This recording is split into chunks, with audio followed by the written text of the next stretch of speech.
మన స్పెషల్ డేస్ని చాలా స్పెషల్గా చూపించే వాళ్ళు మనతో పాటు ఉంటే ఎంత బాగుంటుంది చెప్పండి. నిజమే కదా. నన్ను అడిగితే మన స్పెషల్ డేస్ని చాలా హడావిడిగా సెలబ్రేట్ చేసుకోలేకపోయినా సరే మనకు నచ్చిన వాళ్ళతో టైం స్పెండ్ చేసి నచ్చినట్టుగా ఉండడమే ఒక పెద్ద హ్యాపీనెస్.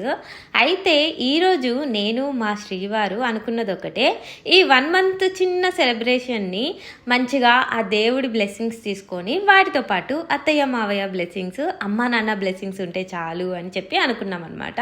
సో పొద్దున్నే రెడీ అయిపోయి మేమైతే వచ్చేసాము మా దుర్గా అమ్మవారి టెంపుల్కి. సారీ మన దుర్గా అమ్మవారి టెంపుల్కి అయితే అమ్మా నాన్న వాళ్ళు ఇక్కడ స్థలం తీసుకునేటప్పుడు వాళ్ళకు కూడా తెలీదు దుర్గా అమ్మవారు వెలుస్తారని చెప్పేసి. ఒక్కసారిగా దుర్గా అమ్మవారు వెలిసాక టెంపుల్ కట్టిస్తాము, అమ్మ ఆశీర్వాదాలు మాకు కూడా వస్తాయి, మాతో పాటు ఉంటారు అని చెప్పి ఎంత ఆనందకరమైన విషయమో కదా. ఈ స్పెషల్ డే రోజున మా టెంపుల్కి రావడం నాకు చాలా మంచిగా అనిపించింది, చాలా పీస్ఫుల్గా అనిపిస్తుంది. అమ్మవారిని చూసినట్టయితే ఆ చిరునవ్వుతో ఏం కావాలో చెప్పు అని అడిగినంత మంచిగా కనిపిస్తారనమాట.